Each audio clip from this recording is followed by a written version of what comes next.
you've got mail.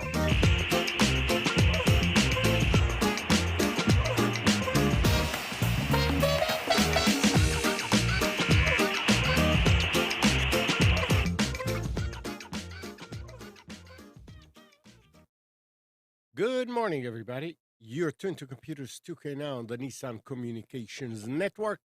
I'm Amnon, your host for the next couple hours, along with Nick.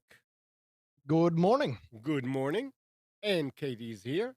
Good morning. Good Blessing you with morning. my presence again, because I managed to not get sick again. So yeah. Oh. I guess Gal is not going to be with us. You said you were. He might. He's Okay. probably not, but he's got company. So Okay. Our number is 919-518-9773. Computers 2K voice on Skype. Oh, and I forgot to say that Spence is still on his cruise, so he's not going to be with us. So is he on the cruise on vacation, or is he working? He's not working. No. Oh. He's on vacation. Yeah. On vacation. Okay. I never know with Spence because he goes to these crazy awesome places, and then I find out that he's like a tour guide. And I'm like, oh, okay. Today's show is made possible by vMix Software and is sponsored by Tom Sinclair of Live Streaming Gear. Yep, another week gone by. Yeah, we did it, guys. We survived. Oh, yeah. Well, my 3D printing has picked up, so I have gloves. I'm taking off the supports. And if you wanted to know, yes, you can get plastic splinters because the plastic is small and sharp, and it does hurt when it goes into your flesh. Ouch. And I learned that the hard way. So now I wear gloves on both hands and not just one. So tip for anybody out there that has to remove supports on a 3D print. Last week, we were talking about, Kate, I don't know if it was a pre-show or post-show, you're talking about an air compressor. Yes. Harbor Freight is running their 10% off any single item over $50, or 15% off items. There's different sales that they're running, so might not be a bad idea to pick up a small compressor. Can that compressor, can that work for airbrushes too, or is that something different? Say it again. You know, that's a great question. My gut reaction is yes, but honestly I don't know. I didn't hear the question. Could the whatever, that thing that I want to buy, The compressor. Yeah, can it be used for airbrushes too? Airbrushes? Yeah. For painting. Yeah. But So air tools, not likely, because you're buying a small one. You need a lot of air volume. Tools. What's an air tool? Air tool, like a you nail gun or something. Nail gun. Oh, nail gun, it'll work. But yeah, you're right. It will work. To take yeah, I don't know tire if I need off. to buy something that would be stronger than the nail gun, like like a flamethrower. Like it'll work fine. I can't talk. It's too early. My coffee's right here. I haven't finished drinking it. It will do fine with an airbrush. You actually have to adjust the output to lower the air. Yeah, I was about to say, can it go low enough? Yeah. That. Oh yeah. Because if I turn it on, it's just gonna be and then my whole house is gonna be sprayed. No. Yes, it can. Okay, Why? What cool. do you do with an airbrush? Paint. Oh. Like, what do you mean? You can paint the models. And it's faster to do it how with an does it? What kind of air do you use for it now? It has its own supply, kind of. I don't have an airbrush. I use spray paint cans. Okay. But but I've thought about for years trying out airbrushings, but it's one of those things where it's like it's hard to get into it because you have to drop like $300 right out the gate just to try it. Try what? Airbrushing.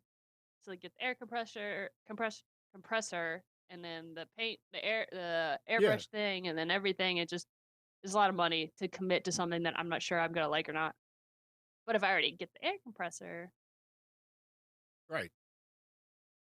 I don't think an airbrush is that expensive. Look on Harbor Freight.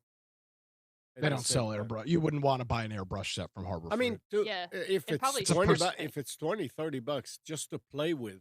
Yeah, it's a precision tool though. Oh, Yeah, there's no. Yeah, I don't think you'd want an airbrush kit for $20. Probably won't do what you want. I bet you it jams. That's what it does. Anyways, technology. yeah. Yup.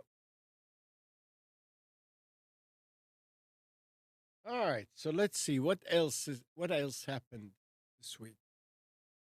There was no So- big cell phone outages, so that was good. Yeah. People didn't have to panic.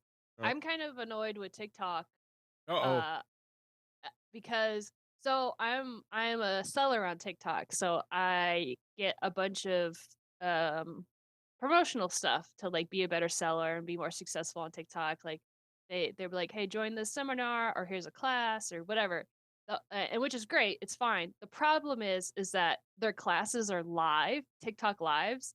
So I have to, when their class starts, like at randomly like 2 p.m. in the middle of the day, I have to make sure I'm on TikTok to watch the class to learn how to be a better TikTok seller.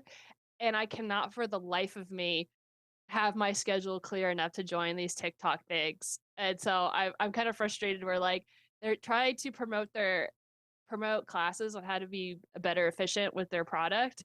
And it's not, they just don't have just like a video somewhere. They're promoting these live classes, which is very annoying. Because I can't ever join them because I'm too busy or I forget about them. And they always send out email reminders like, hey, join. And I'm like, just record your sessions and post them online, please. Like, I want to use your product. I want to be more efficient at it. Please just record your sessions and post them somewhere that I can watch afterwards. Are you sure they don't have like on demand? No, because I haven't really looked. But all the classes I wanna watch or like that they're advertising, they're like, you have to watch now, don't miss it. You have to watch, it's gonna be a class at 4 p.m. or whatever.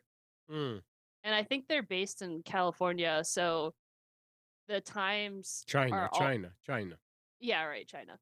But their classes are always in the afternoon that I get advertised. And well, I say afternoon, like in between the space of like 1 p.m. and 5 p.m., but I'm working. Yeah. So like just record your stuff and post it online. It's almost like they cater to people that don't work. Well, there's a lot of people that work full time doing that, selling stuff on Etsy and TikTok. So I guess that's maybe what they're. Yeah, and I get it. Doesn't help you, but no, yeah, strategy wise, I can see them like using it as a tool to get people used to joining TikTok lives because they're really promoting it. They're trying to get more people involved with the streaming, so that they have higher retention rates on their app. I mean, Twitch is so popular because they've got high retention rates, and so they're kind of trying to replicate that. But it makes it really frustrating when they're trying to give out important information that I really want, but they're only doing it at certain times with their streams. So if anybody from TikTok corporate is listening to this, please help me out and record your stuff because I know they're listening. Yeah, they probably don't know how to do on demand. Maybe. Yeah. That's it. Okay. What else? Nothing. What else? Nothing. All right. Nope. Let's Get see. to the tech news. Let's see what I have here. A lot of people use Avast Avast. Avast Is that antivirus? Antivirus. Yeah. Look at you, Katie. Hey. So the FTC will order Avast to pay $16.5 million and ban the company from selling the user's web browsing data or licensing it for advertising purposes. The complaint says that they violated millions of consumer rights. Sorry. by collecting, storing, and selling their browsing data without their knowledge and consent while misleading them that the products used to harvest their data would block online tracking. That's amazing. Avast was one of the good guys back in the day. Yeah, I remember when I got I think my second computer ever.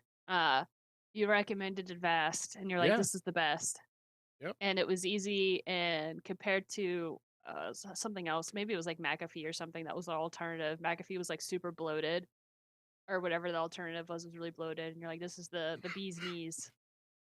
And what is that? What is that Batman quote? You live long enough to become the villain, or whatever it is. What's that quote? Um, Uh, yeah, it's you. Damn it, I know what it is. You either yeah, you either are the hero, you live long enough to become the villain, or something like Yep, or something that's like what's that. happened. Did they become public? I swear to God, when companies become public, they just like turn into monsters. Well, I mean, if we're being honest about it, um, when your company becomes public, things are different. You have shareholders and people that you're responsible to answer to. Um, and that's that just it is what it is, unfortunately. yeah, but still. So then, what's the alternative to Vast? These days, you don't need anything but what's built into Windows Defender. That's true. I noticed that too. Like when Yeah, I've gotten a computer over the past 10, 15 years, I like you haven't told me to download anything. right. Uh, So they made it really, really nice. I mean, it was always a better choice because it knew how it had the hooks into the operating system, but it wasn't good at detecting and protecting. Others did better. These days, it's perfect. I mean, it's just matured. So really, there's no reason to go with anything else. And I don't know. I mean, they're making money from new. I mean, manufacturers always sell computers, and they have McAfee with Windows 11. I mean, come on. yeah, I hate McAfee. But they're That making money, so that's why it's there. Yeah, yeah. Well, on my new computer, it has it, and I don't activate it or anything like that. But every I don't know 2 weeks, a thing pops up that says, Oh, "Oh, you want to try McAfee?" And I can't figure out how to get it away. you need to uninstall it. You need to go to the apps and Let me actually see. uninstall McAfee. If it comes up, it means that it's still working, and that's not a good idea. Uninstall. If you go to the apps Yeah, yeah, yeah. That's what I'm doing. and look at all apps and find McAfee, and then click the three dots and say uninstall. And it used to be that you had to. It's not on here. It's not in the list. No. Well, then it's not. Then you have just something that comes up when you're on a browser that it comes up. No, it comes up on my computer, like as Not, like a reminder thing. you don't see McAfee among the. Are you looking at all apps? Uh, And at the top of the list it says Add or remove programs, no. What? Which Windows are you using? all devices. I don't know. I bought my computer last year. It is Windows 11, isn't it? Yeah, So right click on Start and go to Settings I do. I'm in apps. and go to I'm in. Apps, and then I'm there's a okay. little link sort of like in the center. It says View All Apps. I've got installed apps. Okay. Yeah, Okay. installed apps, Oh well, it's not listed there. and just go to the M's. It is not listed. That makes no sense. Okay, well, Well, it's technically not installed. It's Yeah, just but if it's not there's a installed, it wouldn't come up and tell you. well then maybe it's the Lenovo thing. Hmm. Yeah, but anybody anybody saw um, a different way that McAfee is installed but doesn't show in the installed apps? It's possible. That's why I think it's annoying. That's tricky. And really, it's a pop up that pops up and it says, "Hey, you should install McAfee," and I say, "No, go away." And it does it like once a month. Very interesting. Yeah, I wouldn't. Oh, What? I found it. Where? It's called Web Advisor by McAfee, and so when I type in McAfee, it doesn't show up. Oh, so it's a different name. Okay, so go ahead and uninstall it. That's what I'm gonna do. That's how they get around it because Well, it doesn't show up yeah, it's not when I typed typed in the search. interesting. Okay, it's gone.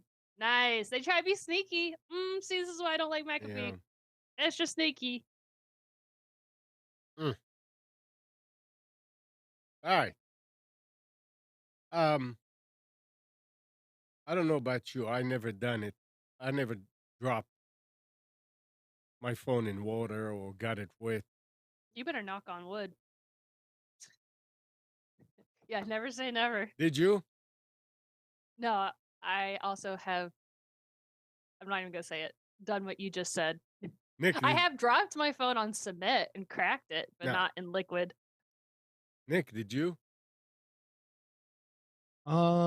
No, I don't think so. Okay, so Katie, what do you know about getting the phone wet? What are you supposed to do? Supposedly, phones nowadays. No, never mind that nowadays. What did you hear that people Oh, do? you're supposed to put it in rice. Yeah. So, in a recent support document, Apple states that putting wet devices in a bag of rice could allow small particles of rice to damage your iPhone, Well, of course. although it doesn't go into further detail. Of course, it doesn't because there aren't any. The company also recommended against using other well known hacks, such as using an external heat source to dry the phone or sticking a cotton swab into the connector. The company's warning on rice coincides with those of other repair experts who have found that the rice hack works slower than simply leaving your phone on a counter to dry. That's what I always thought too, because I'm like, why don't you just leave it out? Because Yeah, if you keep the phone in something that's moist, it will stay yeah. moist. Oh yeah, anything. I mean, it's not rocket science. So it says time is crucial in these situations, as the most important thing is to prevent the water from damaging the electronics inside the phone. So a lot of people did it and it worked for a lot of people. What worked? Putting it in rice? Putting it in rice. Oh yeah. Well, because that works very well Yeah. because rice will gather the moisture. Yeah.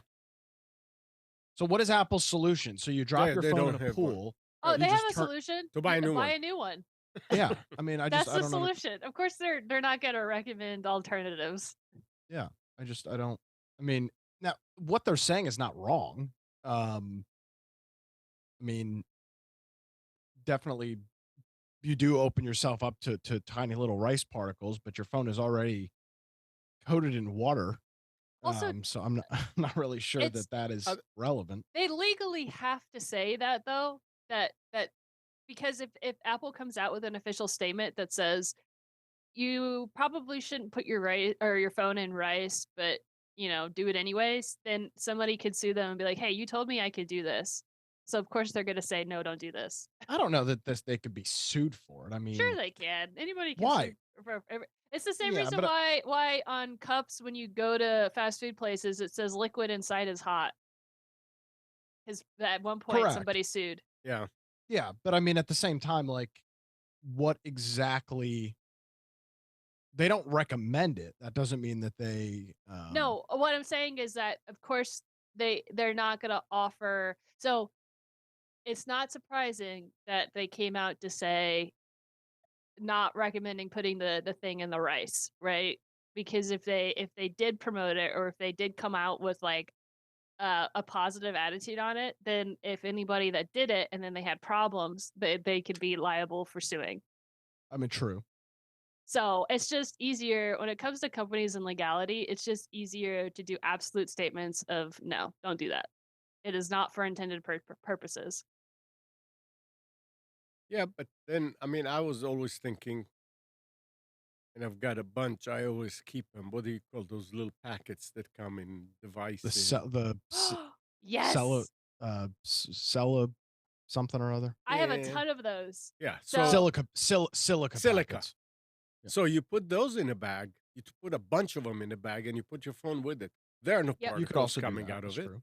So I have a ton of those because each time I buy a roll of filament for my 3D printer, it comes with one.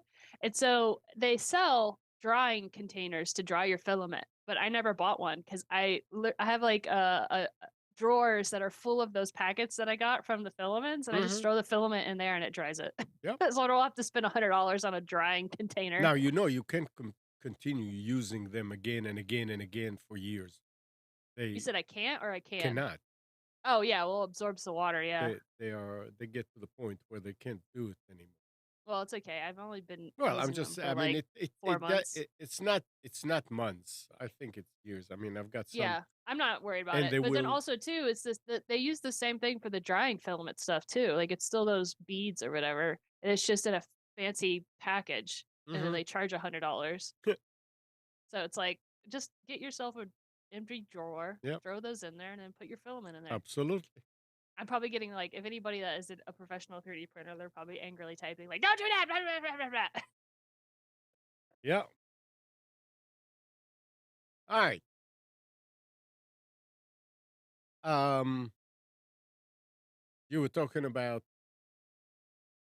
VRs. We were talking about last week. If you still haven't migrated your Oculus account to a Meta one, you might want to do that soon. In an email sent to users, the company says that's uh, Apple. Uh, Apple, Facebook. I mean, I'm sorry, Facebook. It says it will delete Oculus accounts on March 29th, 2024. Just plain delete them.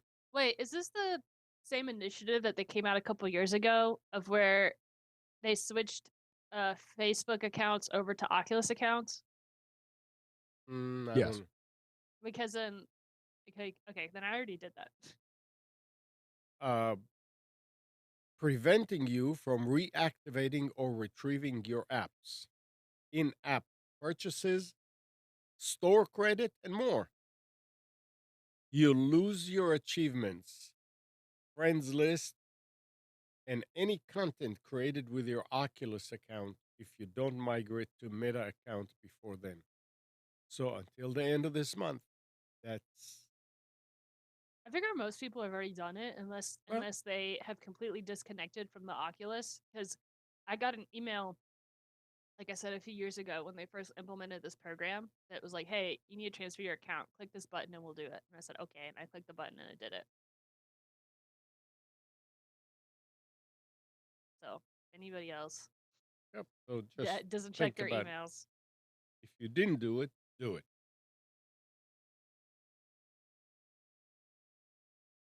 And this story, I mean, people just don't learn.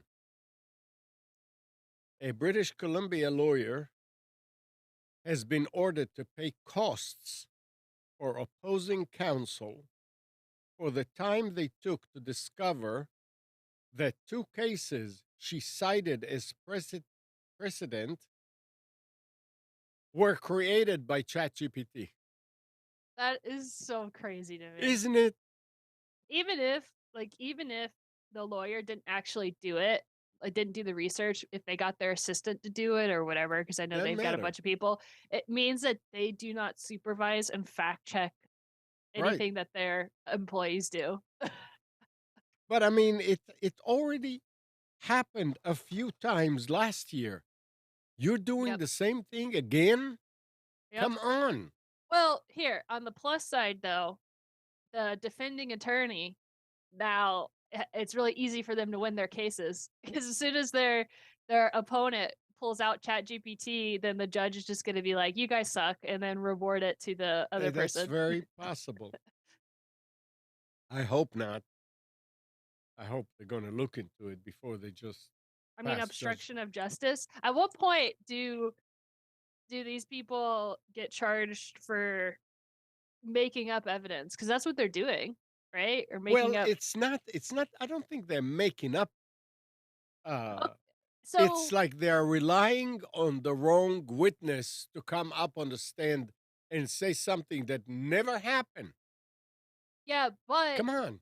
it's I feel like there should I don't know if there is, there probably is, heavy consequences because w I'm trying to think, like, what's an equivalent of you get evidence and you think it's true and you just go by word of mouth and you don't check, like, that somehow is illegal in some shape or form. So these lawyers that are showing up with these fake court cases are obstruction of justice or whatever. Well, you see, that's why they they were ordered to pay the costs for the opposing counsel Ah, for okay. the There you go. time they took to discover that the two cases were invented by ChatGPT. So it took them, the other side started looking into it and spent a lot of time researching it, and they found out. So now they say, "What? This is junk." Then the judge said, "Oh, okay. So, hey, you guys, you pay them because they spend a lot of time having to find out that it was y- fake. You guys should have done that to begin with Dude, to I find would out." have I would have thrown the book at him. I would have said, Well, "Yes, pay these people's fees for wasting time, but also you wasted my time." Like the judge, yeah, like you this court or whatever the term is for like we this case is dismissed and if you want to appeal it then you're going to have to pay all of these fees like that's just ridiculous. it is ridiculous. It's absolutely ridiculous. Like I would make the punishment so harsh that people would have to do their jobs. Like what is going on? Well,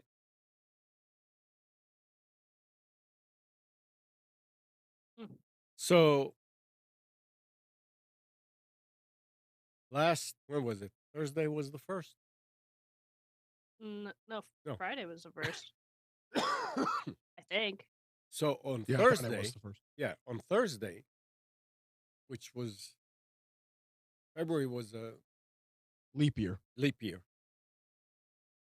Um, so the article goes, today's leap year, meaning that for the first time in 4 years, it's February 29th. That normally, that's normally a quirky astronomical factoid or very special birthday for someone.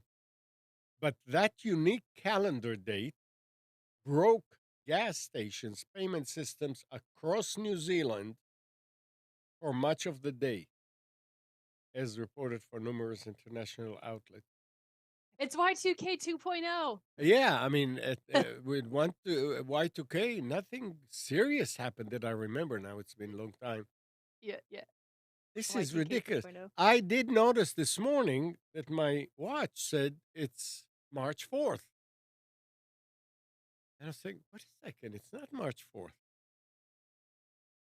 I had to check my phone. I was like, "Wait a minute." Yeah, I mean, a lot of technology out there has not been updated. I mean, I've got to watch what, I don't know. Maybe. It makes sense though. Like if Well, it's kind of dumb that whatever they're basing their calendar time database on isn't like the national whatever. It sounds like maybe they made their own whatever company that they're using to keep track of stuff. They made their own calendar system without taking into account leap years. Because I know that when I and granted this is like such a roundabout way, but when I do website stuff and I have to add a calendar, you could choose what database to pull the calendar from.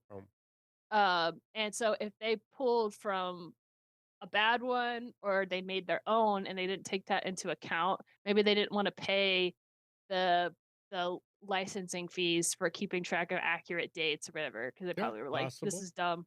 I don't want to pay all this money for it." But then Yeah, now they can't take into account leap years. yeah. I mean, it's like, and it's not like people don't or shouldn't think about it when they start because so many things, and you talk about it. Oh, they're 29, they're 29, they're 29 days, 29. Mhm. Every company should know if they wrote software. Hey, are we protected against this? Are we ready for this? Is our system going to keep on working? And they should look into it.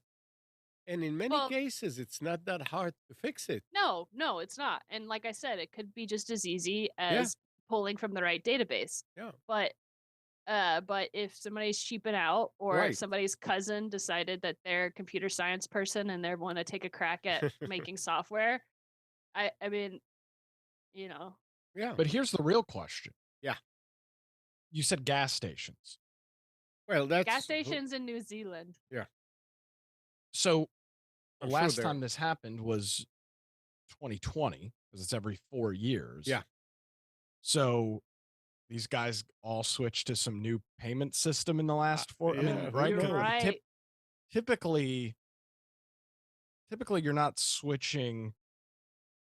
I don't know. Maybe you are. Maybe there's a new maybe a big payment processor in New Zealand shut down and everybody got on a new one in the last couple of years. I don't You're know, but this Nick this the detective.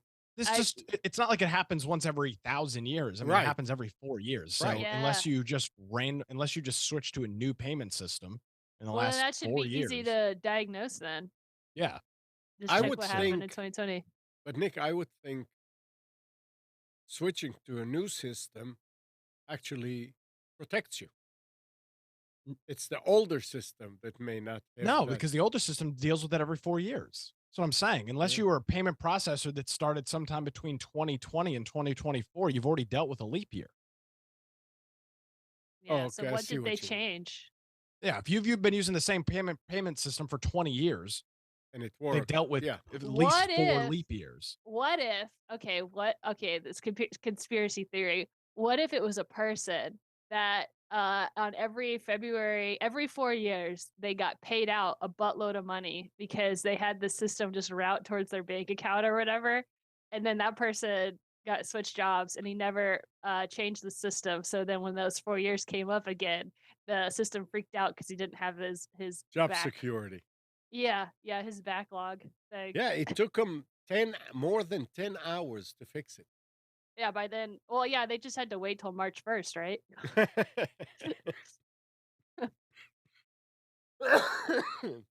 Good one. Killing I'm none over here. Yep. All right. Gal is not here, but we're talking about cutting the cord and all that. Streaming revenue will overtake pay TV subscription revenue in the US for the first time later in 2024. I'd like to That's not a have big I'd surprise. like to have that crystal ball that they have though. Helped by the addition of ad tiers by various streamers according to a new forecast. So when they put all these ads in there, they're going to make more money, which is interesting. Interesting that the streaming platforms are making more money. Yeah. I That's mean, not surprising. No, it's I good. saw It's I good, saw but that Netflix is raising their prices again. they'll keep on doing it until people start dropping. Did you see talking about raising prices? Did you see Wendy's dumb announcement Yep. that they were going to do fluctuating prices based upon high traffic Yep. times? Surge So, pricing is as it's that's known. it. Surge pricing. And of course everybody was like, "Nah." So, There was a uh story that said that others are looking into doing the same of thing now. course they are. Yep. The one person does it. They're like the sacrificial lamb, and then Yep. all the other companies follow. Yeah. So if you go Uber at 1 o'clock, it's not $1 anymore. It's $1.30. Come on. Uber's been doing this forever, Yep. Yep. and so is That's Lyft. They said that Um, that's who they followed. yeah, but unfortunately, well, I don't know if it's fortunate or unfortunate. Depends on what perspective you're coming from. Uber can kind of get away with it because if you're out and you need a ride home, you're not you don't really have many choices. There's like two apps, Yep. Uber and Lyft, essentially. So they kind of got that, they kind of got you by the balls on that. Fast food, however, are very, very different. Yeah, it's Um, everywhere. it's everywhere. And there's a gazillion, I mean, go to even middle of nowhere America, there's a Burger King, a Wendy's, a McDonald's, or a Hardee's, all probably within about 2 or 3 miles of each other. So I don't know that that's I don't know that that's going to work. I mean, they've already walked it back. They walked it back almost immediately. Um, but I They don't know did? that that's going to be. Yeah. Oh, yeah. The next day they're like, oh no, we're not. No, we were just something we were talking about. It's not Ah, actually happening. Yeah, and I even read that so the person said that, "Oh, they misinterpret what we said. We didn't say we were going to do that." They misinterpret my butt. Yeah. Which I mean, it might have been. I mean, maybe that's not hmm. what they were not what they were looking at. But I would not be surprised if this becomes kind of the norm, unfortunately. Well, I think it's a terrible business decision, but It's interesting to me because I've also been reading a lot about McDonald's because McDonald's prices have gone up so oh my drastically god, it's that insane. people are dropping $20 on a Big Mac meal, and what? yeah, and what's crazy is I've been reading a lot of comments and people responding to it, and they're like, it these restaurants were catering to lower income, quick meal, and those people have been priced out. Like their main audience are being priced out of going to these fast food restaurants. And I don't see a lot of the other targeted audience.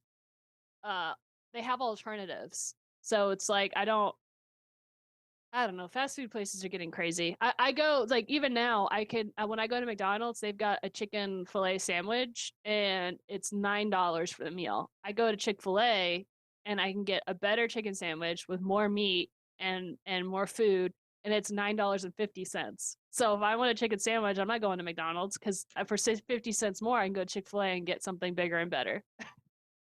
It's crazy. That is. That is.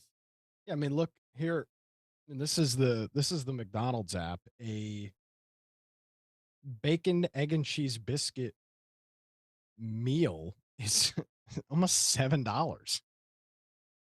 Yeah, the hash browns, I saw that they used to be 50 cents a piece, and now they're up to $3 in some cities. Yeah, I mean, this is $6.69 for a breakfast meal. A lot. Yeah, and they don't have a dollar menu anymore. And the only reason I go to Wendy's is because they had those 4 for 4 deals, and they don't Oh have man, those the four for anymore. four, nothing hits better than the 4 for 4. Oh yeah, Now here's a real question, Katie. yeah. Spicy nugs or regular nugs? Oh, I can't do spicy. I'm too Ah, weird. you're ridiculous. I'm too Welsh. My Welsh ancestry. I tried, man. But now they don't have 4 for 4. They have 5 for 5. That's all I buy at They still have Wendy's. the 4 for 4. Well, not in every Wendy's. In some Oh, of the okay. Wendy's, they take it. They don't have it anymore. Yeah, and in fact, I used to live in Durham, and there's like no Wendy's there anymore. They all closed down. over Mhm. where I used to live. And the ones by me, they used to have the 4 for 4, they don't. They have the 5 for 5, and now they have the That's a 5 $5 biggie bag. Yeah. Yeah. Yeah, and now they have the $6 thing. But again, it's budget food. I don't go to Wendy's and spend $20 on a burger. But you do now. Well, Yeah. I'm just not I gonna mean, go look to at this. Wendy's. This is their $1, $2, $3 value menu. The cheapest thing on it is hash browns, and it's a $2. Excuse me. A sausage biscuit is $1.59. How the hell are hash browns $2? I Because don't they know. can. They're golden. They're Now, I will say say though, what all of these companies have done, and I am gonna put my tinfoil hat on. All of these companies have jacked up the price of their fast food. However, if you use their app, things are way cheaper. Really? Oh, it's insane. I mean, really. like, yeah, I can't believe you guys haven't been tracking this. So No. you Look at this is the deal this is the deal section of the McDonald's app. It's a lot of breakfast stuff now, but here you go, Katie. Well, it's also in $6 the Big morning. Mac, double cheeseburger, or McDouble, medium fries, and a soft drink for $6. I bet you that's a $9 meal menu price. It's got to be close to it. I can't Uh, view what the oh, cost of it so is normally because it's breakfast time, but so um, they're trying to get people to use the app. and the app is insane. Free medium fry with a purchase of $2. So you order a double cheeseburger and you get a free fry, and it's like $2.20. Mm, mm. what's interesting is they're not advertising that, and if they Oh are, they're not. bullshit! They are They're every not. time you go. They No, say are using an app today. yeah, yeah, they say that, but they don't talk about the advantages of using the Oh app. All they say every time, you're right. Every time I pull up to the window, they say, "Hey, are you here for are you using the app?" And I say no. And they go, "Okay." yeah. But nowhere are they advertising the benefits of using the app. And if they are advertising it, they're not doing a very good job because I had no idea that there's benefits. Now I'm seriously considering downloading the app. You should If not seriously consider. You should 100% download the app. I mean, and even if you're not an avid fast food eater, which I don't eat it all that often, but anytime I do, I depending on the I think I have the Wendy's and the McDonald's and the Zaxby's app. And all three of them offer some pretty like we're talking like pretty significant deals when you use the app. but Like here's that free medium fry one, you can do that every single day. see and And and unless you need a soda or you're really needing a drink, which typically I don't. I Um, don't download apps unless there's an advantage. And beforehand, there wasn't I didn't know there was an advantage. Now that I know, I will download the app. The only reason I yeah, have the Chick-fil-A app is because of their yes, reward system. I don't correct. I refuse to just download companies' apps just to download companies' apps. This is all down to their marketing department. Their marketing department needs to advertise the benefit of downloading something to my personal device. And they're saying is like we have an app. Everybody has an app, and I don't want to download 1,000 apps. But if they advertise an advantage to me as a consumer for it, then of course I would download it. The McDonald's app is crazy. So I guess I'm gonna download the All right. McDonald's Yeah. app. Now, And their rewards program is pretty legit. It's not as good as Chick-fil-A's rewards program, but it's pretty damn competitive. in the chat, Alan is saying, I can't install their app because I don't have any phone configured for email. Does that mean that it What? protects him actually? I mean, you can still install the apps probably, You but probably need to verify an email by clicking a link. oh, Wait, just use a desktop. My Subway app keeps giving me offers that aren't locally available. Yeah. Well, and now that's that. Yeah, I've never used the Subway app. Subway is, I mean, you want to talk about expensive fast Yeah. food if you want to call it that. Jesus Christ. I mean, you go to Subway, and it's like $9 for a sandwich. Yeah. Um, I missed the Subway's $5 outrageous. foot long. It's But gone. but with his email thing, I would just download the app and then when it asks for an email, you just go to your computer, right? Or am I wrong? You might have to click the link in the email for it to redirect through the app. Depends on how they do it. So Oh. I guess, Alan, the solution to that would be open up a webmail in your browser if you don't want to set up email on your phone, and you'll have to click on it that way. Um, that would be the solution, or find some way to get the link from the email to your phone. But but if you wait don't a have s- email on your phone, I'm not sure how you'd get it there. Get a burner phone just for fast food apps. Yeah. if Yeah, you no, a lot of the apps are for these fast food companies are really um it's essentially it's essentially bringing the prices back down to where they should be. Because if you just roll up to a window, I mean, Kate, if you and I were in the car and we were doing a road trip and you and I rolled up at the window of McDonald's and we're both ordering meals, we would not be out of there for under $20. Yeah. No way. You know who's got an expensive Taco Bell? And Taco Bell was supposed to be super cheap. Maybe I need And to it's look at their garbage. apps. Their app is pretty good as well. Dang, Nick, you're like a fast food app I'm not, but connoisseur. I'm not a fast food connoisseur, but you go to these places and you look at the window and you're like, my God, this is like a $16 order. And it's I like know. 3 or 4 things. It's I'm obsessed with their nachos, and it's $9 every time Yeah. for Taco Bell Download the nachos. app. I'm gonna look at it. and what And they have, was it 2-3 years ago? Just a year ago, it was $7. I can see if All I right. got to find a chart here. Let me see if I can find a fast food price chart. Interesting. Yeah, man, it's Hmm. it We don't do any.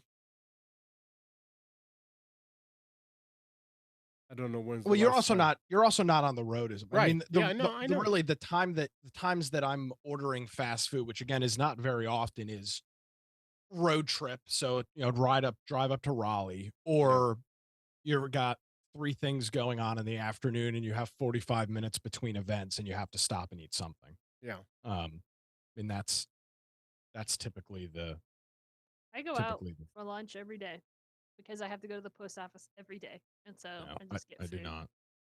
Oh. I'm trying to find somebody has to have done a Nick, are you ready for specials? You hold can on before we do that. leave it I'm trying open to see and if you'll remember. well, I have it open. I want to. There's got to be a fast food chart that shows the price because it's pretty nuts. Hmm. I'm trying to find something. I don't know. Okay, well we can move on. Like Chipotle, Katie. You been to a Chipotle lately? No, I've never gone because they're too expensive. Even years ago, they were too expensive. Yeah, it's crazy now. No, I don't. It's like $14 for a burrito with And nothing if you else. go in Yep. What do you mean? sit down. Well, yeah, Chipotle doesn't have a drive-through. Oh, Okay. Yeah. There you go. That's the current status. Taco Bell needs an app for finding restrooms. Yeah, there you go, Alan. That's a pretty good one. Okay. You said specials, right? I said special. Okay. So this is a great book that I found. It's called The Printer Simply Worked and Other Fairy Tales. Because the printer simply never works. There's always something wrong with the printer. It is astonishing to me that in 2024, printers, specifically wireless printers, are arguably the most unstable device on your network. It makes absolutely no sense. But we've got outlets and smart plugs. I have a freaking Wi-Fi controlled vacuum. And all of that stuff works, but printers just do not work. I can never understand. Friday, talking about the printer doesn't work. Friday, I did something that I haven't done in a long time. Is go out to a customer site, home office, upstairs. The laptop stopped printing. It says error. So I figured, something got screwed up. It's a Wi-Fi. And long story short, downstairs, I got it to work. Long story short, the thing was I didn't notice is when I went to the printers, there were 2 copies of it. One said apps available for this device or something like this, and the other one was something else. But the default was the default. I switched to the other one, everything worked. It was probably a Wi-Fi direct printer, So, which you don't want. well, that's what she's got. And Well, no. I'm saying there's two ways you can connect to a oh, printer. One through your network, where your laptop is on the Wi-Fi and your printer is on right, the Wi-Fi, that's and they it. talk Yeah, through your router. yeah. Then there's Wi-Fi direct, where your computer is literally connecting to a Wi-Fi access point that is your printer. Which is good if you're in an area where there's no network available, but Well, not no, good I when mean you're. it had an IP and everything, and the Yeah. computer is anyway. But that was it. So yeah. Okay. Anyway, All right. Let's do it. We got some specials today. Let's start off with a Lenovo laptop. This is the Lenovo IdeaPad 3i. It's a 15.6-inch laptop, so it's a little on the chunkier side there. It does have a full numpad built into it.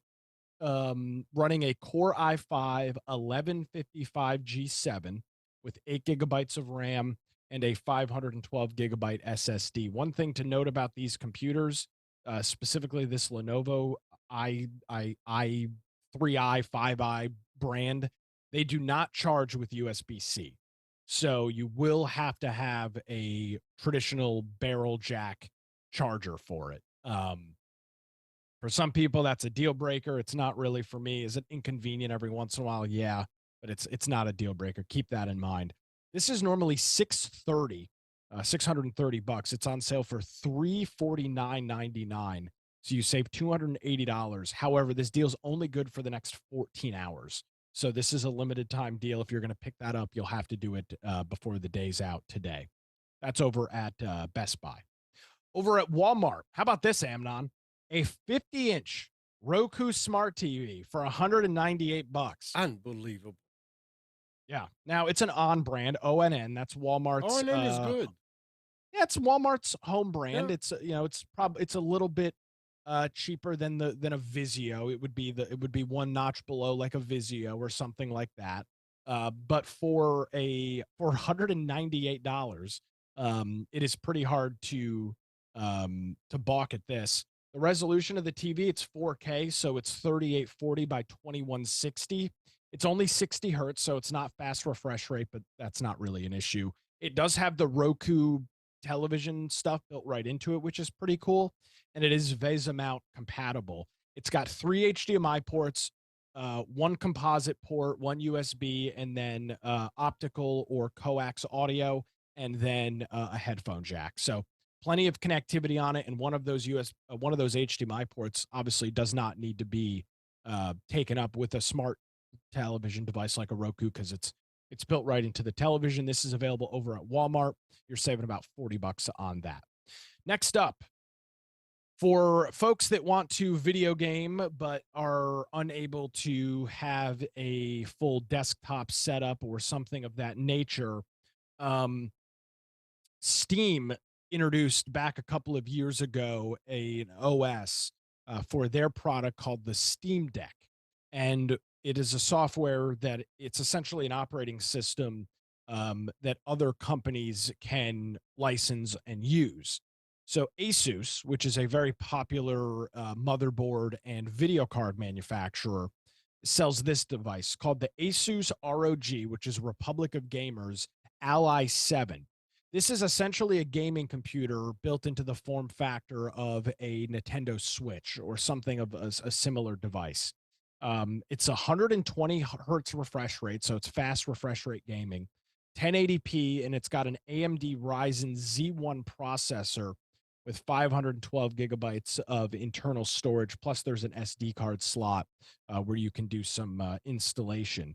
You can also dock these things. So you can connect them to a external monitor and keyboard and mouse and all of that stuff. This is normally 699 bucks. It's on sale for $100 off, 599.99, and that's available over at Best Buy. So true portable handheld full gaming. This is one of the devices that does it. This is the Asus ROG Ally 7. Next up, TP Link. This is what they call their TAPO cameras, TAPO. These are 2K resolution outdoor wireless security cameras with an internal base station. Think of it like kind of like a Blink. However, these are much higher resolution than something like that. You can see it's Anna, what are these camera styles called? The circular ones, bullet. Is that what they're Bullet. called? Yeah. Bullet style cameras that you can mount, of course, outdoor. They're IP something water resistant, and they're wire free. With they claim 180 days worth of battery life based off of uh, standard motion. It's going to depend based on where you've got it set up. This is a 2-pack for $89.99. They're normally $100 a camera, and you can buy these directly from TP Link. There is a link in the specials with the uh, $30 off promo code. So make sure you click the link over on the specials, the Computers 2K Now special site for that. Next up, this is a really nice outdoor portable speaker. This is the JBL Extreme 2 portable Bluetooth speaker. I've got a similar version to this, not the Extreme, but something very similar to this, and it is a phenomenal speaker. I think Katie may even have I one. second that. Yeah, I got It- a JBL a couple years ago. I think it's a 4. I don't know, but it was Charge 4. That's what we have. it was Yeah. like $120 on sale for 90 at the time. I use it all the time, every day. I use it as my main computer speaker, and it's amazing. Yeah, I use my similar JBL speaker goes to the beach, goes to the pool, has fallen in the pool, has been buried in the sand, and these things just chug along. This is normally a $200 speaker, and it's on sale for $149. So you're saving $50 on that, and that's available over at Walmart. Next up, a Amazon Fire TV stick. They've actually redesigned the style of the sticks. You can see in this one, they've gone with the curved edges. The sticks in the past have always been essentially rectangles. So I thought that was interesting. Plus, the remote is redesigned to be used as a universal remote. You can get the 4K Max stick for $39.99, or the Amazon Fire Stick Lite is on sale for just $20. So you can check that out. There's a link in the specials. These are available over at Best Buy, and you can pick that up both in store and online. Two final products here this morning for individuals that have an older vehicle but really want access to Apple's CarPlay or Android Auto. There is a plethora of these cheap radio upgrades and replacements. This is a double DIN radio, so you'll have to have a car that supports 2 DIN. And you obviously have to do some research and make sure that it fits with your wiring harness and things like that. But how about $79 for a car radio installation that supports Apple Auto, excuse me, Apple CarPlay or Android Auto? This is normally $219, so you're saving 64%. And this is available over at Woot. The brand of this, I'm not even going to attempt to pronounce, but it's a 7-inch vehicle in-dash display. So check that out over at Woot, which is an Amazon subsidiary. And how about this, Amnon? Yeah, Did I you know see that these were still being sold? Well, for $5. This is a 12 capacity CD case that goes in the visor of your car. I don't know why anybody would be purchasing this. I don't know. It's normally $8, which is a bargain to start, but it is all the way down to $5 on Amazon. So it's 38% off. However, it is not on Amazon Prime. So it says the product delivery date is sometime between March the 2nd and April the 4th.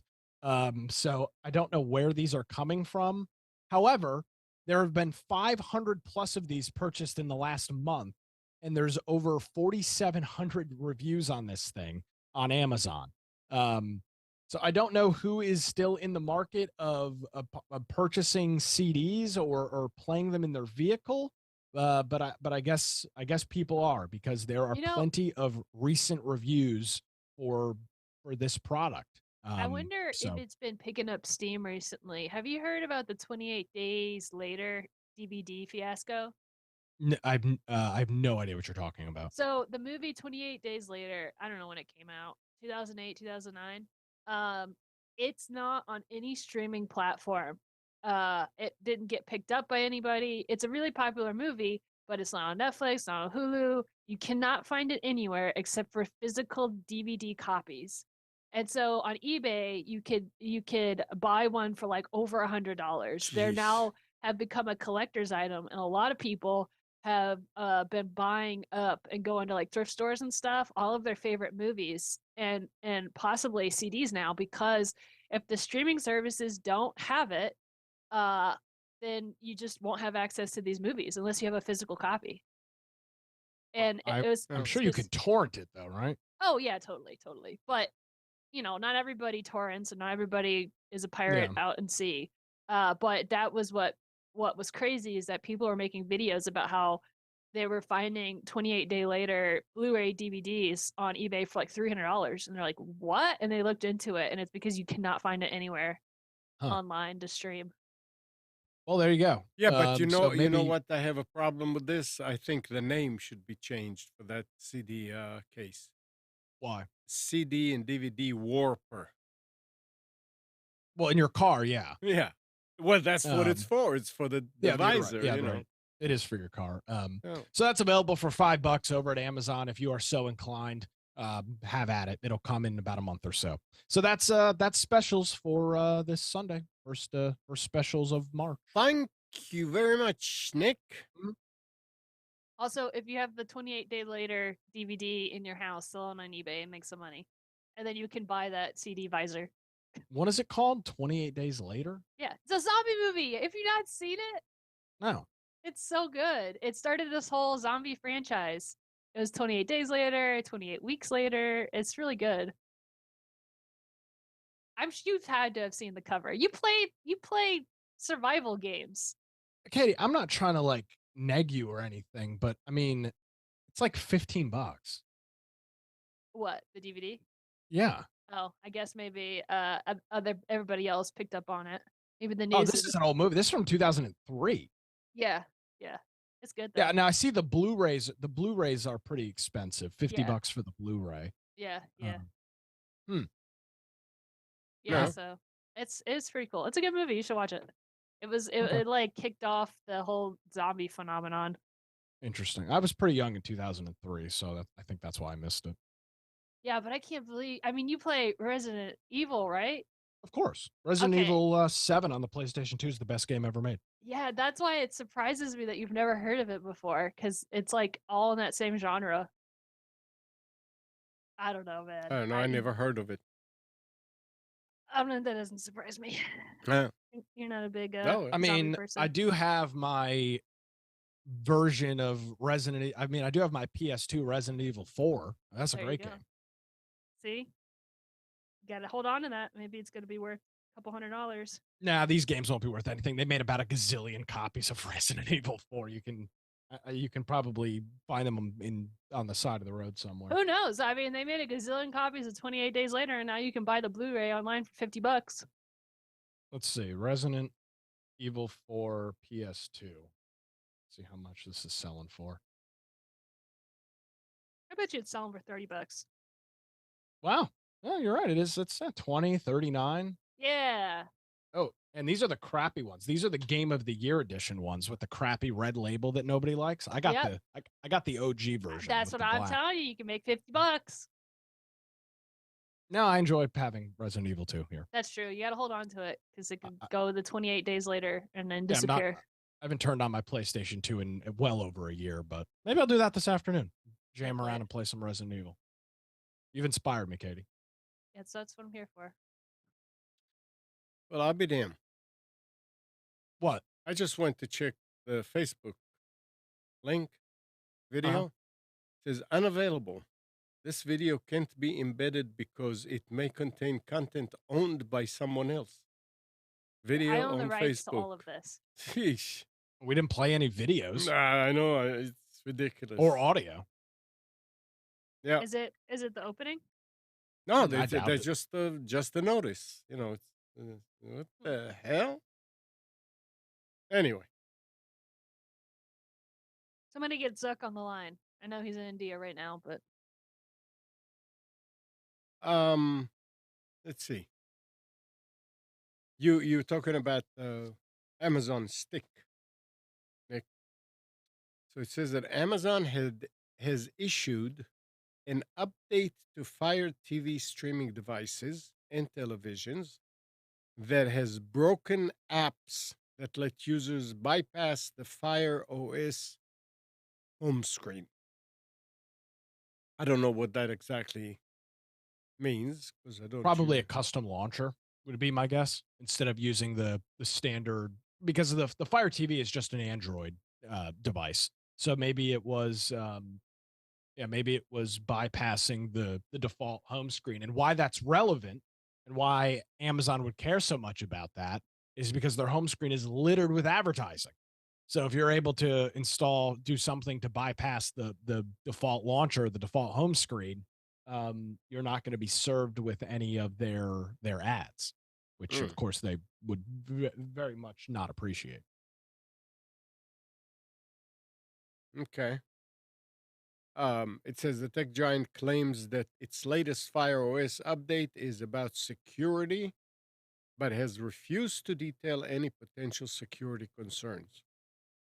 Users and app developers have reported that numerous apps that used to work with Fire TV devices for years have suddenly stopped working. So there you go. If you have a problem, you know why.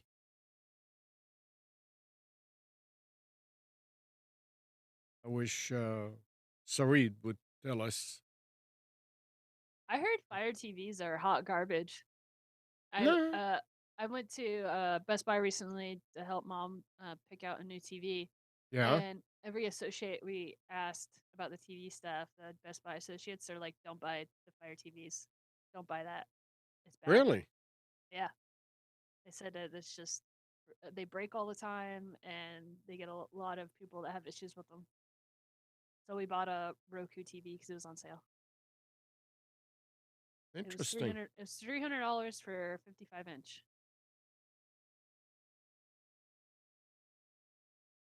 All right.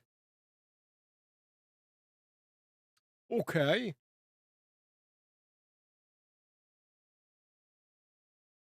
Um, let's see what else we have. Nick, is there anything in the stories that you want to talk about and He elaborate? stepped away to get coffee. Oh, yeah. Got to get that sustenance.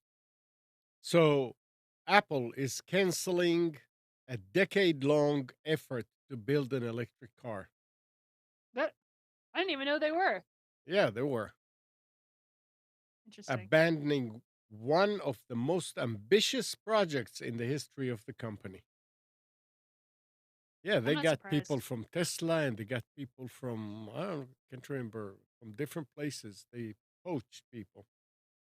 I'm not surprised because I just watched a video about Ford, how their electric trucks, they can't sell them. So now they're just sitting on lots because Yeah, nobody wants them.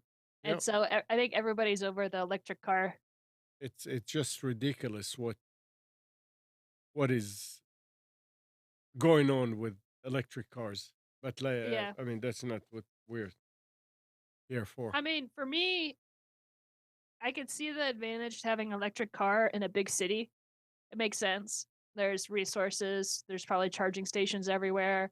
You probably aren't driving over 100 miles a day.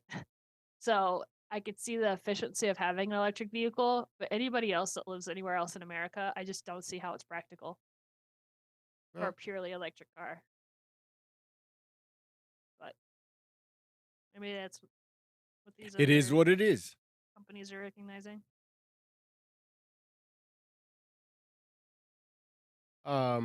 It says Apple made the disclosure internally last Tuesday, surprising the nearly 2,000 employees working on the project. 2,000 people working on Shoo. that. So does that mean they're all gonna get let go? I don't know. Dang. I mean, you know that a bunch of them will be let go. Yeah.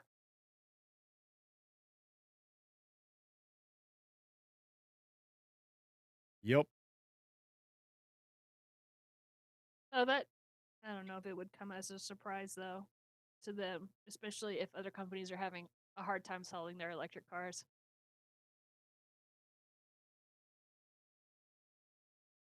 I think that may be. So we want to talk about.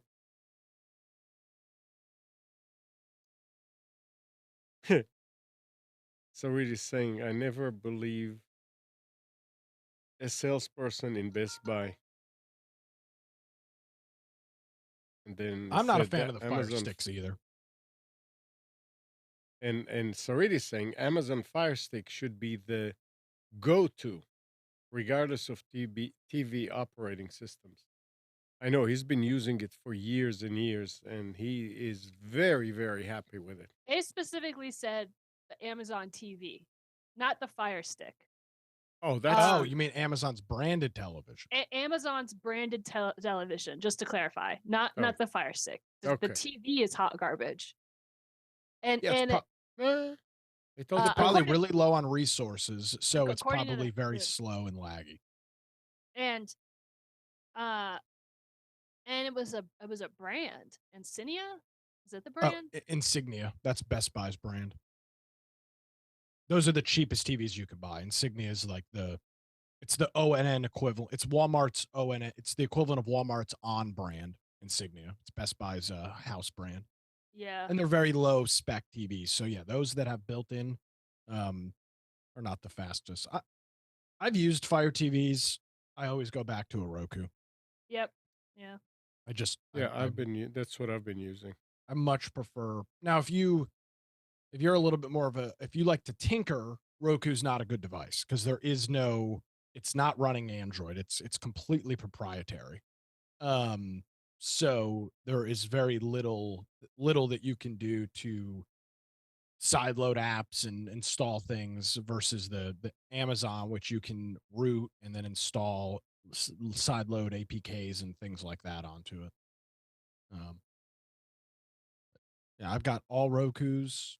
I know you do, Amnon. My parents have got all Roku's, Dude, and my TV is the original TV, the original smart TV that caused the scandal because they were spying on people.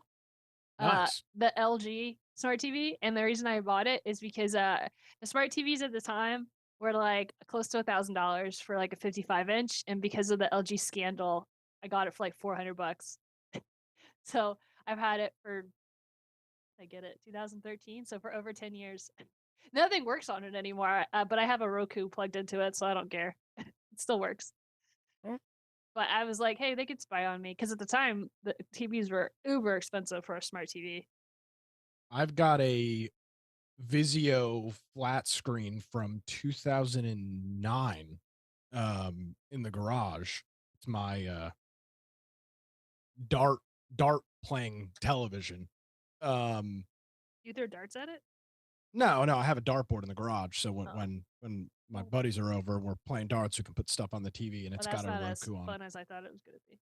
It's also the beach TV. It's gone to the beach numerous times, and it's ratchet strapped to the back of a truck and things like that. And yeah, 14, 15 years old, and it's So, chugging along. segueing this conversation, somebody, one of my friends was asking for monitor recommendations, and I was like, TVs are so much cheaper than monitors in certain instances. So I was like, maybe you can use a TV. But then I was looking it up and they said that TVs don't make great monitors because mostly because of the fonts. So the font detail is really hard to read. So if you're trying to read an article online or type in Word, it's pixelated or blurry. Do you, do you have any experience with hmm. that? Yeah, so the reason is that the DPI, the dots, what the hell's DPI stand for? That's Um per inch. Dots per inch on a TV is far less on a TV than it is on a monitor because on a TV you are not sitting traditionally you're not sitting right next to it. Right. So there are less pixels on there are less dots per inch on a TV, which explains why the fonts might not always be as clear because there's simply not as much real estate to display fonts. Now, So Gal uses a TV for his monitor, and he swears by it. I s- hate using televisions for monitors because they're blurry, they're fuzzy. Now, if you get a really nice TV that's got a really high DPI, you're fine. that's what I was gonna Um, ask. Like, what if you get a 4K TV? Is a 4K TV better Well, the than? thing is, wait here, and Sarid is making a point here. Says Gal does run a 42-inch TV as a monitor. I do too. I have a 42-inch at my office where I monitor all the different terminals. It was a high DPI and high refresh rate and whatever it was, but it was cheap back then. And Gal said, "Get that for a monitor. It's beautiful for that." But again, I don't sit right in front of it. It's probably about 3, 4 feet away. but you But also don't use it as a as a day, and you as know, a yeah, I right? mean, you're literally just watching Yes, the terminals on it. correct. Yeah, I The mean, So display. if you get the right television, I think it's fine as a monitor. But if you buy the the cheapest cheap, bottom of right? the barrel TV that you can get, you will probably be disappointed with it. Yeah. Okay, that's good to know. Monitors are cheap enough though that uh, I don't know. Yeah. I'm Well, I was just looking. It's like, Well, I mean, I don't think um, you can buy a 42-inch monitor well no. anymore. You can't, but I assume this person Katie's talking with probably doesn't want a 42-inch monitor. no, no. I have a 35-inch monitor. At least I just think it's 35, and it's amazing. I have two 32-inch monitors and I've been very happy with them. Yeah, but I just get to thinking that TVs are so cheap nowadays. But as soon as I read that comment about things being blurry, I was like, I can't do that. I make graphics. Like that's Yeah. a no go. If you get a really nice 4K TV with high refresh rate and a good DPI, you'd be fine. Mm, nice. Good to know. I was just thinking about that the other day.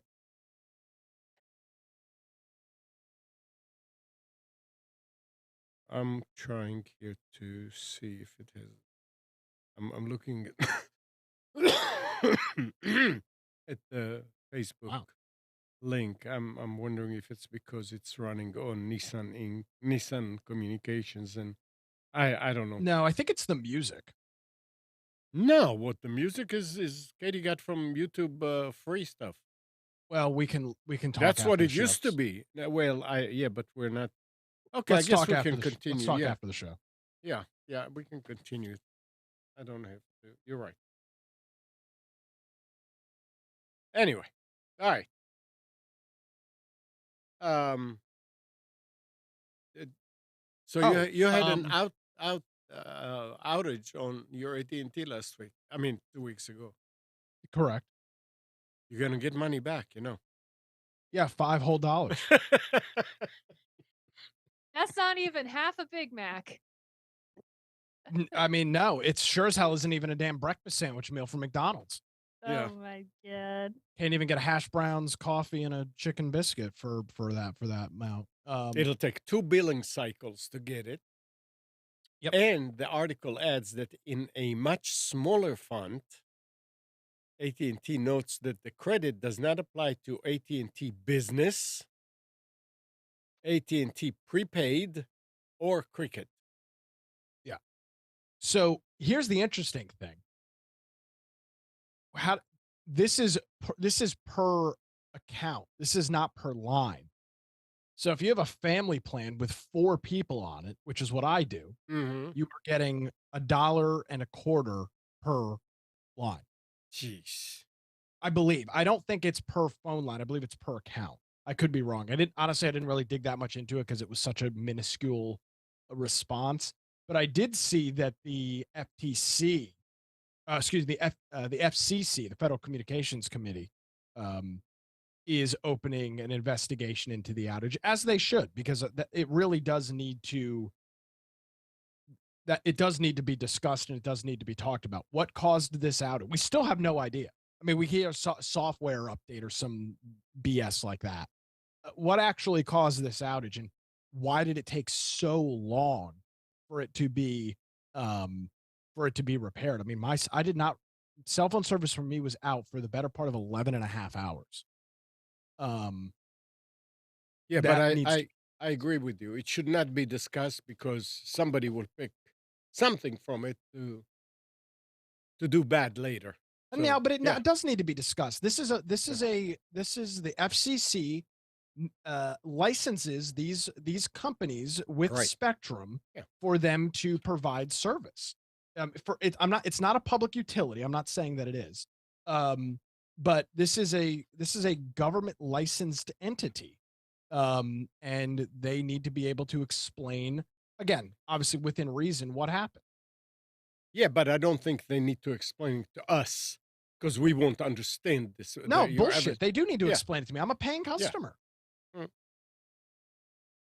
Yeah, no, I mean, it's no different than when, I mean, Facebook gets hauled in front of Congress to answer questions about algorithms. I mean, that's less important to me than cell phone service. right. And Congress doesn't understand either. No, they don't understand. You're absolutely correct. But no, they absolutely need to have some level of transparency with this. They Obviously, do. Yeah, they. I yeah, agree. This I agree. They need to I explain it to somebody. And oh, I would say cell phone service is more important than Facebook algorithms. absolutely, 100%. And that's what I'm saying is that is a that wasn't an issue at all. So, and again, Facebook is not licensed by the federal government to operate a business. AT&T and T and all of these cell phone companies literally lease spectrum from the government, which in itself is a joke. But nevertheless, that's how it works. yeah, I find that with companies that if something super duper serious happened, they kind of go radio silent so that they don't uh I don't know, release false information or whatever. And then you come to find out a few months later that something big and huge happened or whatever. So I feel like that's what this period is. It's just like something big and serious happened and they don't want to cause panic, I guess. Um, so we'll find out, hopefully. Yeah, the big CYA time. hmm. I mean, that's what they do. They're very good Yep. at that. Hmm. Yep, yep, yep, yep. Be curious Uh, if they see a big drop in customers in the next couple of months. I doubt it. I, I don't know. I mean, look, if I was an AT&T customer, something like this, a day, and I don't know really, I can't tell whether I can't say justified, but it can happen to any of the carriers. So I will switch to another carrier, and I'm thinking, well, it's going to happen to them sooner or later But it too. hasn't. It hasn't happened to anybody besides them. Here's what I Not think. I not think yet. it's I mean, Uh, I think yeah. it Okay. didn't really affect me all that much. I have Wi-Fi at home. I have Wi-Fi at work. And most Fortunately, I people wasn't. probably do. But fortunately, I wasn't traveling on the whatever day, Tuesday Yeah. or Wednesday, whatever day of the week that it was. But man, if I was on one of my road trips up to Raleigh that morning, I would have been screwed. Yeah. yeah. I also think that the people that Yeah. it's going to affect as far as like purchasing AT&T as a provider are more or less businesses than individuals because I feel like individual customers you're kind of right on them that maybe they saw a blip and at the end of the day it's not a huge deal. I mean it is in some instances, but I'm just saying like overall. But if a business goes down for 12 hours, depending on what the business is, that's a huge deal. So like when it comes to options, there's options. You know, you don't have to do AT&T, you can do Verizon, you can do Spectrum or whatever.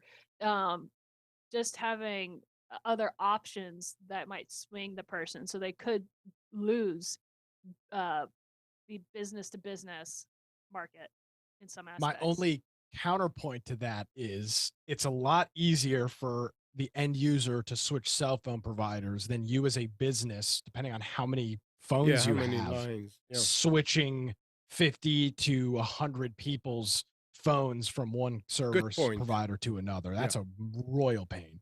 Yeah. Yeah, but if they go to renew their contract or whatever it is, Now that's true. Yeah.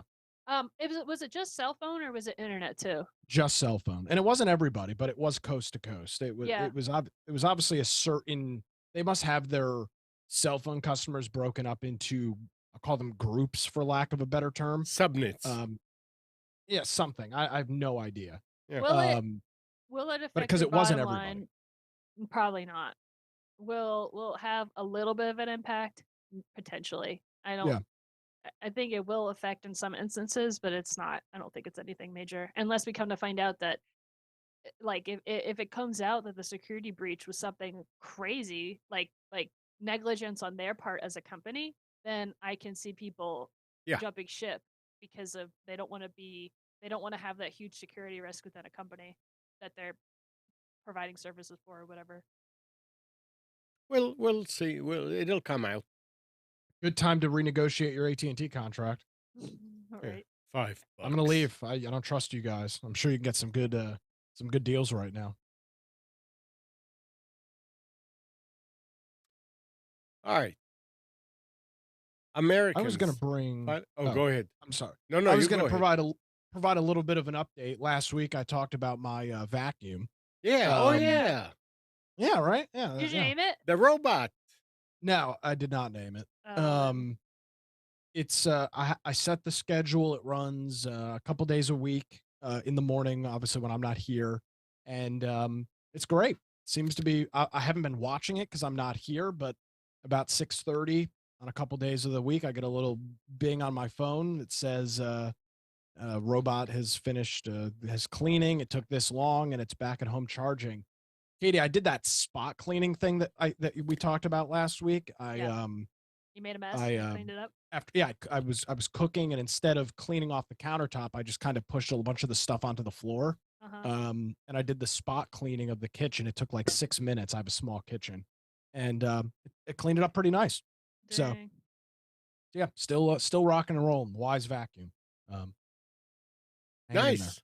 Does it do work when you're at work, or you always at home when you? No, I run it at 6 o'clock in the morning, so I'm Okay. long gone by then. Um, Nice.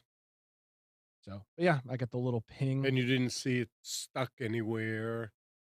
No, I need to try and trap it and see what it does because I am running it when I'm not home. But I assume after a period of time, if is truly stuck and cannot get out of a location, that it will stop and it will just give you an alert and probably just shut off and say, um, I'm stuck. I can't imagine it's going to self destruct itself to try and get out of an Don't area. torture your robots. Robots have rights too. Yeah, well, I would be I'd be curious as to what Huh? what it does. I say that so that when the AI overlords take over the universe, they have mercy on me. Yeah, have mercy on you. The hell with everybody else. Yeah, Oh. abdicating for robot rights. So far, you're happy. Yeah, yeah. That's what Um, counts. yeah, not much to complain about. Yeah. Um, so yeah. All right. Americans filing their taxes could face privacy threats. Says, we just need your okay on a couple of things. TurboTax says as you prepare your tax return. Alarm bells should be ringing in your head at the innocuous tone. This is where America's most popular tax prep website asks you to sign away the ironclad privacy protections of your tax return, including the details of your income, home mortgage, and student loan payments. With your permission to blab your money secrets, the company earns extra income from showing you advertisements for the next 3 years for things like credit cards and mortgage offers targeted to your financial situation. You have the legal right to say no when TurboTax asks for your permission to share your data or use your tax information to improve your experience. Watch out. Wait, so you said 3 years. Does For that the 3-year next 3 years. so yeah, but does that 3 years stack? So if you did I 2 don't of the know. attacks last year and you do it again this year, is Yeah, it now that's 6 good. years? I Or don't 5 know. years? No, I would say that they would just extend it by another year. I don't Oh, know. man. I don't know. The point is, I'm in the process of it shouldn't even be for one day. But Yeah. yeah, what'd you say, Nick? doing my taxes right now through Ugh, TurboTax. I have It's to not gather my stuff. it, it's not looking pretty. I don't even do my taxes anymore. I take them to somebody else to do it. Especially, it started during COVID because I worked for a sports company and got furloughed and unemployment, and it just became a hot mess. And I was like, I don't want to deal with this. Yeah. Not gonna be a pretty year for Nick in April.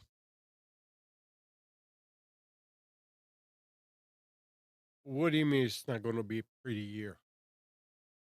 There I owe the federal government a lot of money.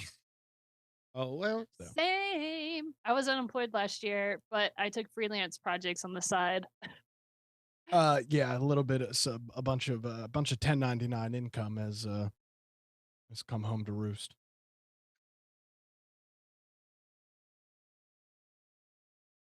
the one thing, though, is in order to owe a lot of money, you have to make a lot of money. Well, yeah, that's not always it's not always not, you know damn well that's not always the Well, case. yeah, I know. I know. Yeah, you need to find somebody who can look at it and say, oh, you don't need to do this. I go to H&R Block. You don't need to do that. The woman there Yeah. saved my bacon because I was gonna do my own taxes and I was gonna claim all this, or not claim, but whatever, file all this stuff. And she was like, "Nope, nope, don't do that. Do this, blah blah blah." And it worked out. So I was like, "Okay, cool." Yup. And talking about licensing and stuff like that, in a warning issued Wednesday, the FDA said it has not authorized or approved any smartwatch or smart ring to measure blood glucose levels. I think the iWatch says that it can do that. I may be wrong. The use of these devices can lead to inaccurate measurements and errors in managing diabetes that can be life threatening. I didn't think they could manage it directly. I thought they hooked up to Dexcom or whatever. No, you see that these are ones that you don't stick in your Yeah, but then support. how can it? I How does know. it? I How well, can it measure? I don't know. There may be Just like technology out there stab you every that's hour or something? non-invasive. I don't know, but they said that it's not good. These unauthorized devices are different from smartwatch apps that display data from FDA-approved continuous glucose monitoring services devices that pierce the skin. So you see, like the Dexcom can Yeah, talk to your watch, that's what I but thought it the was. Dexcom is what's checking. Yeah. The FDA did not name specific brands, but said the sellers of these unauthorized smartwatches and smart rings advertise using non invasive techniques to measure blood glucose without requiring people to prick their fingers or pierce their skin. However, these devices do not directly test blood glucose levels, the agency said, urging consumers to avoid buying them for that purpose. Absolutely avoid it. Yeah, I don't know how they'd be able to. Yep. That is really, really bad. Bad, bad, bad. Plus, I don't know if I want to trust Um, my life on a device that's not approved or regulated. the what? I said I don't think I'd want to trust my life in a device that wasn't approved or Right, regulated. right. I mean, it's ridiculous. All right, let's see what else I have here. Um, Something about Toshiba. Shiba. Is that the Dynabook computer? Americas, the company formerly known as Toshiba, has recalled 15.5 million Toshiba laptop AC adapters. 15.5 million Wow. over potential burn and fire hazards. The company said it received 679 reports of the recalled AC adapters overheating or catching on fire. It took Dang. that many, melting and burning, including 43 reports of minor burn injuries. So consumers should stop using the adapters immediately and contact them for a free replacement.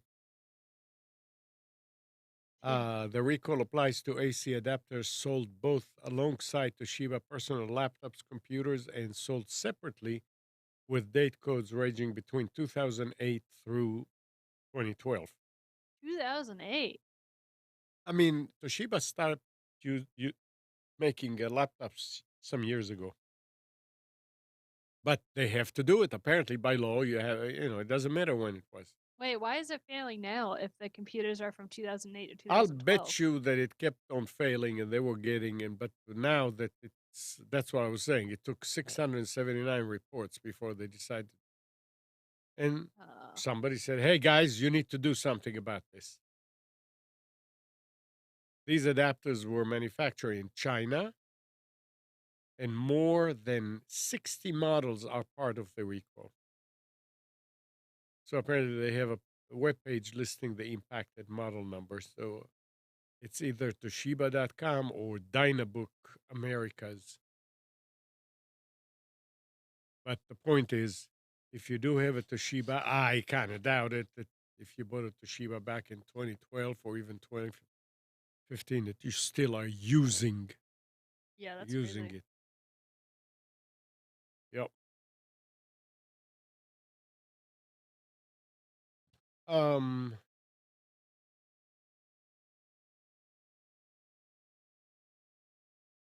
Nick, I don't know if that Spotify, that Apple thing, Spotify, Epic Games, Deezer, Paddle, and several other developers and EU association sent a joint letter to the European Commission to complain about Apple's proposed scheme for compliance with the Digital Market Act. The 34 companies and association do not believe Apple plans meet the law's requirements. Apple's changes disregard both the spirit and letter of the law, and if left unchanged, will make a mockery of the DMA. Several specific components of Apple plan are highlighted, including the core technology fee, the notarization process, and the terms that developers must accept. So apparently, whatever they said to Apple that they have to do, and Apple say, yeah, we'll do it, Apple is not doing everything and not planning on it. They're like, sure, sure, and then really they have Yeah, their fingers crossed behind their back. sure, sure, sure, sure. Yeah, yeah, of course, of course. Are you listening? Yeah, yeah, sure, sure, of course, of course. Yep. And talk about ink. HP launched a subscription service this week that rents people a printer, allots them a specific amount of printed pages, and sends them ink for a monthly fee. HP is What? framing its service as a way to simplify printing for families and small businesses, but the deal also comes with monitoring and a year-long commitment. It's got to be for businesses. No, no personal person. I I mean, you hope can go that and buy an HP printer for like $20 off Amazon, right, but I could see them renting like big a ones. huge, Yeah, yeah, big one that's gonna like instead of dropping $2,000 on one, yeah. you can rent it for however long you need it. So there's a couple things here. For big printers, they're not doing that. Those are print vendors and companies that do that. You'd be surprised with how many even Gal, I think, is a member of the Yeah, he's HP Ink getting. subscription service. Yeah, but I don't Um, think they care about how many pages you print. Here they they limit you. absolutely do. Oh, they do. Yeah, they keep Well, track. yeah, you pay based on pages. That's how they estimate the amount of ink. Oh, Um, so I've never understood this concept for me. But I guess for individuals that really just don't want to deal with it, this is a good solution. I mean, just go to Office Max or Staples. People don't want to deal with it. They don't want to deal with the maintenance. So you rent the printer, you rent the ink. If there's a problem with it, if it stops working, if it breaks, you just send it back to HP, and I'm sure they'll mail you a new one. Um, Listen, yeah, Again, it's not I, for me, but obviously there apparently their subscription ink service is going swimmingly well. So at this that isn't. point, when it comes to renting a printer, I'd rather just like like you can go on staples.com, you can upload your document, print same day, and then just go pick it up, and then you don't have to worry about anything. Yeah, I don't understand it, but Because that sounds there like must be more of a hassle. Because there must be a market. you're still having to mess with the printer. Like if it doesn't work and you have to troubleshoot it before you have to package it and send it back, like that just sounds like more of a hassle. get a Yeah, laser. I know. that's my solution. Get a I laser. Yeah, got I got a brother laser for Christmas. Absolutely amazing. Yeah, yeah. So game changing. easy. So easy. And yeah, they're not 20 or $30. And if you want color, it's going to cost you upwards of $300. But you don't need to worry about this. Nothing dries out. So easy. It's yeah. I got the Dell some years ago, probably 5, 6 years ago. Color laser, and it's on the shelf. Use it very seldom. I still didn't need to change uh cartridges. When I need it, it's there and everything works. You tell it, oh yeah, I want to print this in color to this printer. Okay, boom. That will not happen with an inkjet. So Yeah, yeah, they're I like mean they're finding all kind of ways to make money and to from their ink technologies. Now We are people, we are transitioning to a subscription based economy, yeah. and for a lot of people, they are totally okay with that. And it's Apparently, otherwise they wouldn't be doing this. correct. Yeah.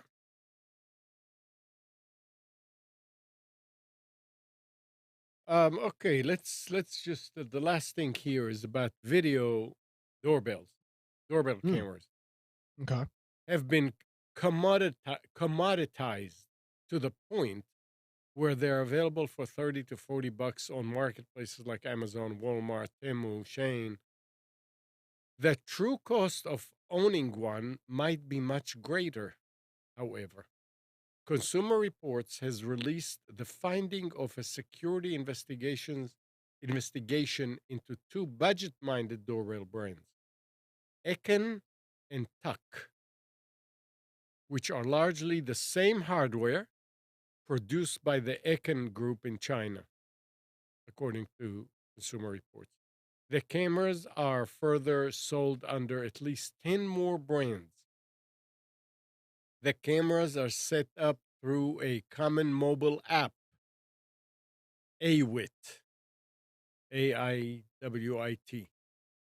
And the cameras share something else, troubling security vulnerabilities. Among the camera vulnerabilities cited by CR is sending public IP address and Wi Fi SSID over the internet without encryption, takeover of the cameras by putting them into pairing mode, which you can do from a front facing button of, on some models, and connecting through the AWIT app, and access to still images from the video feed and other information by knowing the camera's serial number. So if you buy one of those cheap ones, You get what you pay for. Yep. Now, Yeah, if it's I a mean, street view, big deal. well, Go no, ahead. not a big deal. Not if it's sending your SSID and stuff Is a good idea. Yeah. publicly. But I mean, this is the same, and it's not just the cameras, plugs, switches, anything that is smart connected. If you are buying from a uh, Questionable. yeah, I would say less than reputable, because I mean the cameras work. They're not like scams. They do what they say they're going to do. Right. But if you're buying it from a non-reputable brand, and especially you can tell, like I looked at one of the vacuums I looked at, was from some weird Chinese company. And while it was a good deal, the app that it used was just this catch-all smart home app from, I don't even remember what the name of it was. And I just did not want to use that. I didn't Hmm. want that device on my network and mapping my home. So I went with Wise instead. Um, so it's yeah, you can get really cheap switches and plugs and things for 15 to 10 to 15 to 20 bucks, but you might be giving away pertinent pieces of data. It's called a trade-off. Yep. Now, the Some chances folks are that willing to do somebody, it, and again, your SSID. Okay, I mean, is that big of a deal? Unless some group from China is going to come over and hijack your Wi-Fi, right. probably See, not. that's what I'm saying. The chances that anything would happen are very, very low. Yeah, But it's a chance. yeah. That's all. You know. Yep. All right. That time of day. All right. Anything else anybody wants to add? Got a big interview tomorrow morning. Um, on the Yeah. radio show, I'll be chatting with the former president. Trump will be joining me at 8 o'clock, 8:06 Eastern. So if you are interested in that kind of stuff, tune in.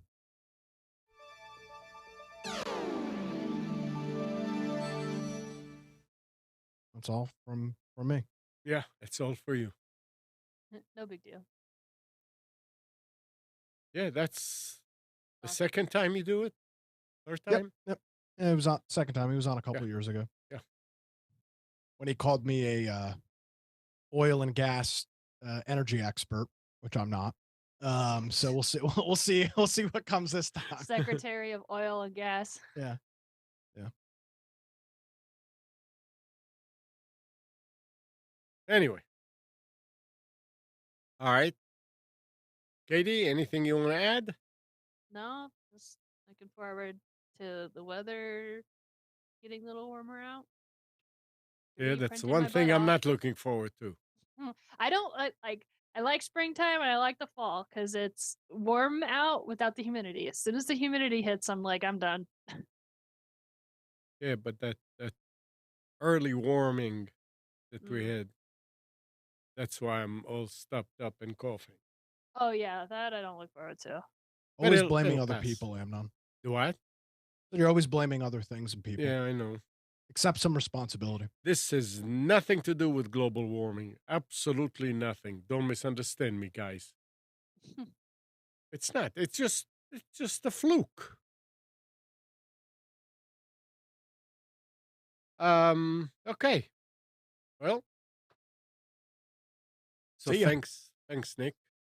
What, you were going to say something? No, said see ya. Oh, and thanks, Katie.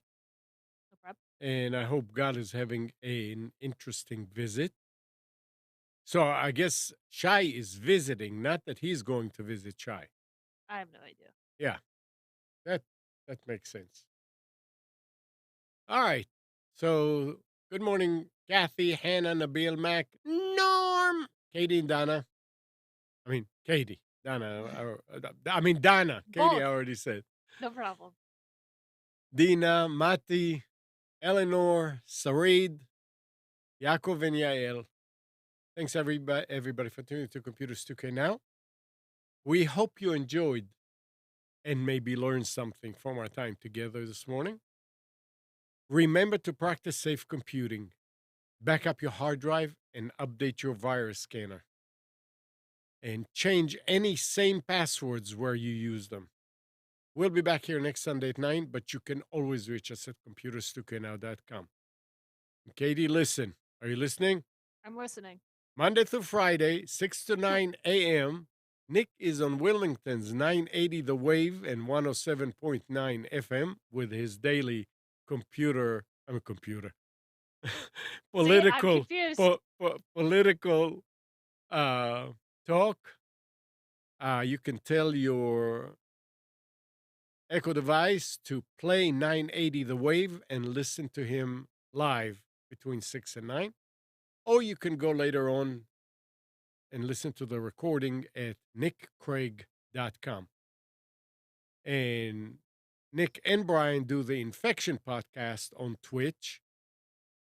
That's about survival games, gaming news, and some political points.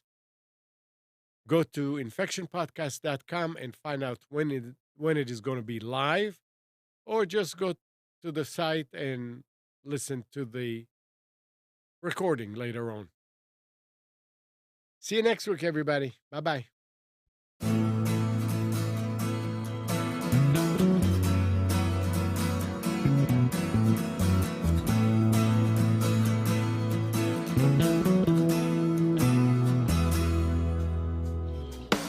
You are tuned to the Nissan Communications Network.